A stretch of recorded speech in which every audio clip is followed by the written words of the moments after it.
আসসালামু আলাইকুম সম্মানিত দর্শক বন্ধুরা, চলে আসছি আপনাদের মাঝে আবার একটা রান্নার ভিডিও নিয়ে। আজকে আমি রান্না করব সরিষা কই।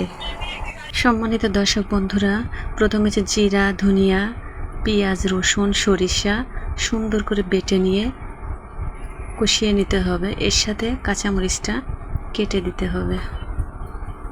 কিছু টাইম কষিয়ে নেওয়ার পরে এর ভিতরে হচ্ছে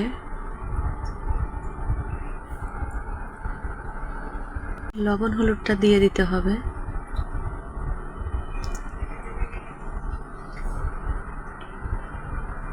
প্রিয় বন্ধুরা, দেখতে পাচ্ছেন আমার মশলাটা প্রায় কষিয়ে নেওয়া হয়ে আসছে। সরিষা কইয়ের ভিতরে অবশ্যই একটু তেলটা বেশি দিতে হয়, তেল তেলে ভাব হবে, রান্নাটা তেলের ঝোল থাকবে। প্রিয় বন্ধুরা, দেখতেই পাচ্ছেন আমি মশলার ভিতরে মাছগুলা দিয়ে দিয়েছি। আস্তে আস্তে সুন্দর করে কষিয়ে নিতে হবে যাতে মাছগুলা না ভেঙে যায়।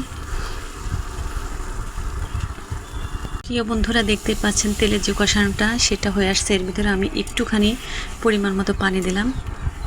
এটা কষানো হয়ে আসলে এরপরে হচ্ছে ঝোলের পানিটা দিয়ে দেব। বন্ধুরা, দেখতে পাচ্ছেন আমার মাছটা কষিয়ে নেওয়া হয়ে আসছে। এখন হচ্ছে পরিমাণ মতো আমি ঝোলের পানিটা দিয়ে দিব। প্রিয় বন্ধুরা, দেখতে পাচ্ছেন আমার রান্নাটা হয়ে আসছে। রান্নাটা যদি ভালো লেগে থাকে লাইক কমেন্ট করে পাশে থাকবেন। ইনশাল্লাহ আমি আপনাদের পাশে থাকবো। হবে আবারও নতুন কোনো ভিডিওতে। সে পর্যন্ত ভালো থাকেন, সুস্থ থাকেন। আল্লাহ হাফেজ।